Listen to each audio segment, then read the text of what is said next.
It is March of 2026. The Middle East is in open war between Israel and Iran, and on a Saturday morning, sirens went off in Tel Aviv. It was not Iran. It was not Hezbollah. It was Yemen. 2,150 kilometers away. That is roughly 1,336 miles. A hypersonic ballistic missile called Palestine 2 was launched from Yemen toward Israel. Mach 16. Let me put that in perspective. A commercial Boeing flies at around Mach 0.85. An F-35 fighter jet, the most advanced aircraft in the United States Air Force, reaches Mach 1.6. Most missile defense systems in the world were designed to intercept objects moving at around Mach 5 to Mach 8. Mach 16 is a different territory entirely. And this missile was launched by a group that, if you had asked any analyst back in 2019, was operating with rusty AK-47s and improvised drones in a civil war that most Americans had never heard of. If this is the kind of content you want more of, hit that like button and subscribe. It helps more than you think, and it keeps this kind of analysis coming. I am going to show you how a group of guerrilla fighters in one of the poorest countries on the planet came to have the capability to threaten Tel Aviv, and what that means for you at home here in the United States. But there is one thing you need to understand first, something that nobody in mainstream news is explaining properly, and I think I know why.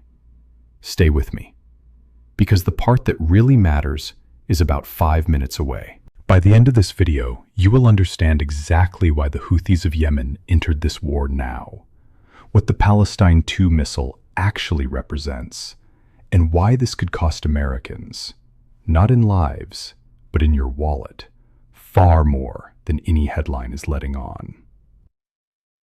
So, how did we get here? Imagine you just came back from 2 weeks of vacation with no phone. Let me catch you up. Yemen. If you try to find it on a map, it is that country in the southwestern corner of the Arabian Peninsula, basically where Saudi Arabia ends and the Red Sea begins. Since 2014, the country has been locked in a brutal civil war. On one side, the internationally recognized government, backed by Saudi Arabia. On the other, the Houthis, an armed Shia group that calls itself Ansar Allah, which means supporters of God. They control the capital, Sana'a, and most of northern Yemen. They are backed by Iran, funded by Iran, armed by Iran. But until October of 2023, most Americans had never heard of them. Then came the Hamas attack on October 7, 2023, and the Houthis did something nobody expected. They declared war on Israel.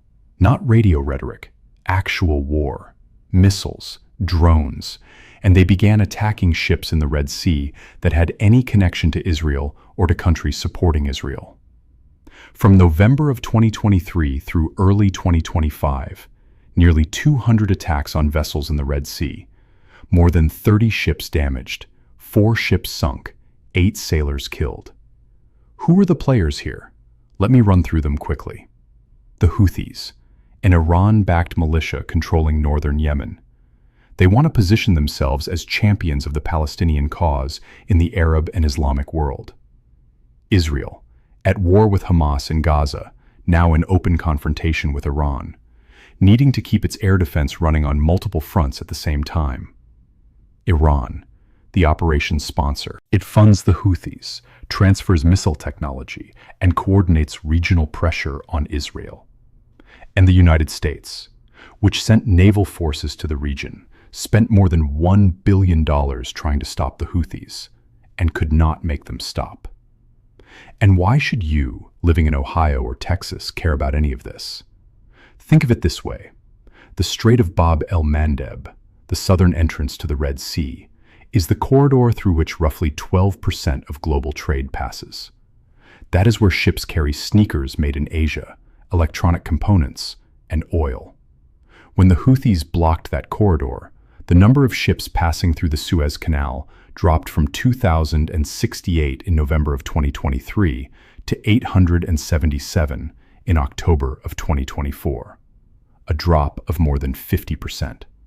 Ships had to reroute around the Cape of Good Hope at the southern tip of Africa. That added 11,000 nautical miles and roughly $1 million in fuel per trip. That cost was passed on to you. I will come back to that point, because there is a specific impact number I want to show you.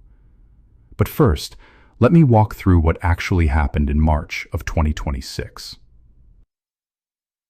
On Saturday, March 28, 2026, the Houthis' military spokesperson, Brigadier General Yahya Saree, appeared live on Al Masirah, the Houthis' own television channel, and announced that a batch of ballistic missiles had been fired at sensitive military targets in Israel. The Israeli military confirmed it. At least one missile coming from Yemen was intercepted. The following Monday, 2 more drones from Yemen were intercepted. No casualties were reported in that first attack.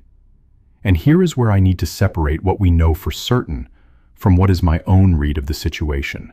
And you are welcome to disagree with me on the second part. What we know for certain. The Houthis resumed attacking Israel on March 28, 2026, following a pause during the Gaza ceasefire. The Palestine 2 missile was used. The Houthis themselves confirmed it. Israel intercepted the projectiles, and this marked the Houthis' effective entry into the broader conflict between Israel and Iran. Where my analysis begins, the timing is not a coincidence. The Houthis did not act alone. This was coordinated. And here is where I want to show you something that intelligence analysts took some time to map out, and that explains everything you are seeing in the headlines right now. Iran operates what experts call the axis of resistance. It is a network of armed proxy groups spread across the Middle East. Hezbollah in Lebanon, Hamas in Gaza, Shia militias in Iraq and Syria, and the Houthis in Yemen. The strategic idea is relatively simple. If Israel or the United States attacks Iran directly, Iran does not respond alone. The entire network responds simultaneously. You create multiple fronts that overwhelm Israel's air defense and drain American resources at the same time. Think of it like having a neighbor you are in conflict with, and he suddenly has 4 cousins positioned at different angles around your house, all holding slingshots. You can defend against 1. 2 gets difficult. 4 at the same time is a completely different problem. And here's the thing that CNN is not going to tell you. Not because it is a secret, but because it complicates the narrative they have already decided to tell. The Houthis present themselves, within the Arab and Islamic world, as genuine fighters for the Palestinian cause. And that carries real political weight. Yemen is one of the poorest countries on the planet, with a per capita income of around $600 a year. But the Houthis have managed to mobilize popular support around the narrative that they are the only group actually acting against Israel, while other Arab nations, wealthy, powerful, with ties to the West, stay silent. That is smart propaganda, and it is working. Now, Israel and the United States are right on another point. The Houthis are, to a large extent, an operational arm of Iran. The Palestine 2, this hypersonic missile that was fired, is based on the Iranian Fateh 110 missile, with significant modifications made using Iranian engineering and direct technology transfer. The Houthis' autonomy is real, but limited. They do not manufacture semiconductors. They have no aerospace industry of their own. What they do have is a workforce willing to risk their lives for the cause, and a sponsor that supplies technology that would otherwise take decades to develop independently. And that is where the impact on your daily life comes in. At the global level, the Red Sea is the shortest route between Asia and Europe. When that corridor becomes too dangerous, shipping costs explode. At the level of the American economy, the Russell Group estimated that goods worth $1 trillion were disrupted by Houthi attacks from October 2023 through May 2024 in the Red Sea. Tesla and Volvo halted production at their European factories because parts were not arriving. When supply chains break down in Europe and Asia, the effects reach American store shelves, with a delay of a few weeks to a few months. At the level of your own life, the Institute of International Finance estimated that the Red Sea crisis added between 0.5 and 0.7 percentage points to global inflation in 2024. That does not sound like much in isolation, but add it to everything else driving your costs up, and you start to see the full picture. An armed group in a country that most Americans cannot find on a map has the power to influence the price you pay for an electronic device. Think about that for a second. Now, the part I told you was worth waiting for. Most people watching this assume that the Houthi problem is a defense problem, that it is a military question, that you drop enough bombs on the problem and it goes away. Here is why that assumption is wrong. In March of 2025, President Trump launched Operation Rough Rider, the most intense United States bombing campaign against the Houthis since they emerged as a regional force. It took 73 flights of C-17s, the largest military cargo aircraft in the American arsenal, just to move a single Patriot air defense system into the region. The Pentagon used roughly 2,000 bombs and missiles. It cost more than $1 billion. The result? The Houthis kept firing. Trump declared a unilateral ceasefire in May of 2025. The Houthis did not stop because of the bombs. They stopped because the Americans stopped bombing them. And in March of 2026, when the Israel-Iran conflict reignited, the Houthis came back. Here is the number that changes your perspective. The Tomahawk missile that the United States uses to strike Houthi bases in Yemen costs roughly $1,900,000 per unit. The Palestine 2 missile that the Houthis launch probably costs a fraction of that to produce, and Israel has to spend an equivalent amount or more to shoot it down. The Israeli Arrow 3 interceptor costs between $2 and $3 million per unit, and you typically fire more than one per incoming missile to guarantee an intercept. The math of this conflict favors the Houthis. Every missile they launch forces Israel and the United States to spend the same amount or more to bring it down. This is not a problem you solve with more bombs. It is a problem of political legitimacy, Iranian sponsorship, and asymmetric war economics. And none of those three things are reached by a tomahawk. Once you see that, you cannot unsee it. Look, I want to be straight with you about something. I have given you my analysis. Here is where reasonable people can see things differently, and I think it is important that you hear both sides honestly. The strongest argument in favor of military action: the Houthis have killed people. They attacked civilian vessels. They killed sailors. They threatened global trade routes. If Iran and the Houthis come to believe they can attack Israel without any real cost, the escalation continues.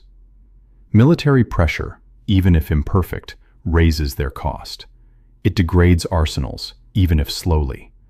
And the logic of deterrence requires that there be real consequences for every attack. That argument has genuine internal logic. I am not dismissing it. The strongest argument against military escalation: Trump's $1 billion campaign did not stop a single Houthi missile from being launched. The Houthis have survived years of Saudi, American, and Israeli bombardment. They are decentralized.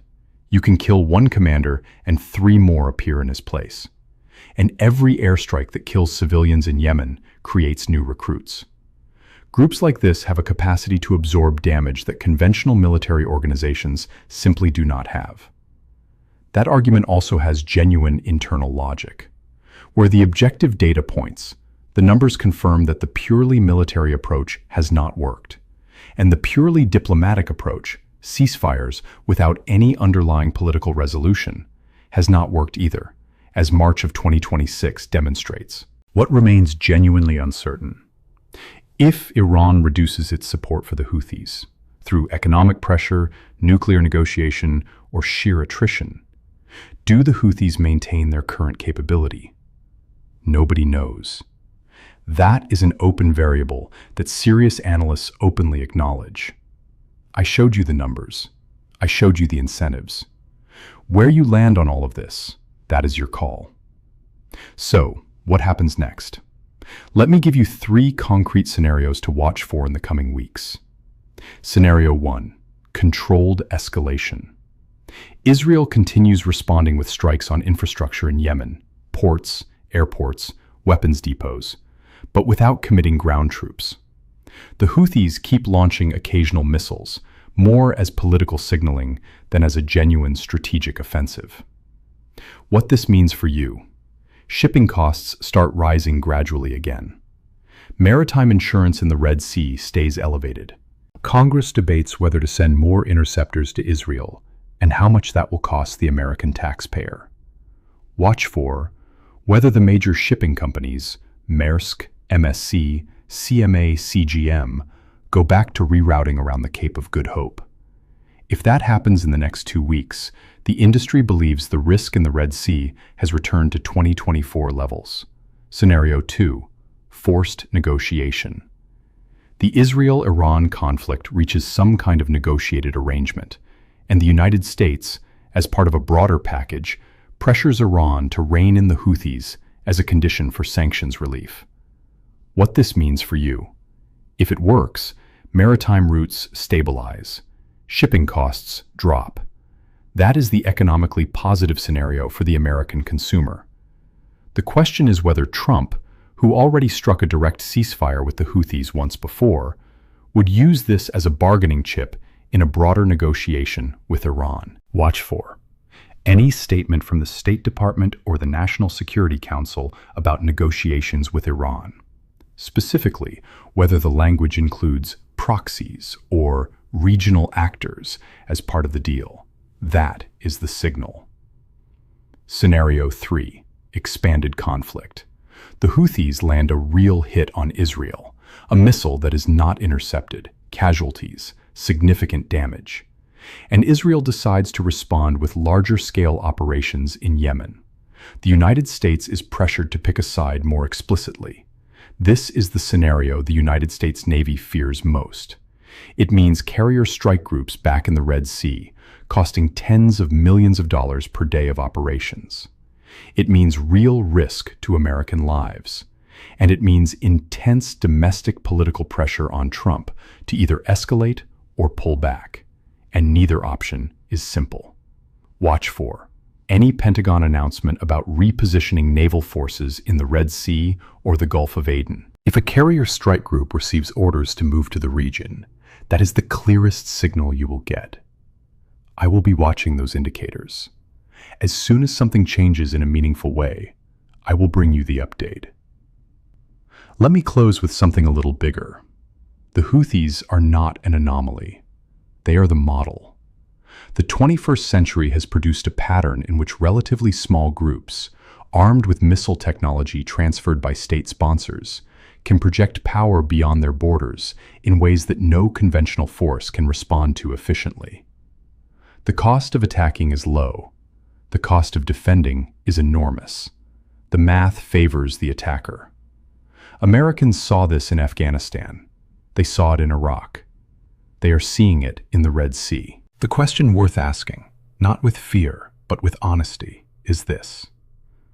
When a group in a country with a per capita gross domestic product of $600 a year can paralyze trade routes that move trillions of dollars and force the world's greatest military power to spend $1 billion without a decisive result, what does that say about the nature of power in the 21st century? I do not have a ready answer for that, and anyone who tells you they do is probably trying to sell you something. If this kind of analysis is useful to you, not the panic, not the cheerleading, just the real picture, subscribe. That is all I ask.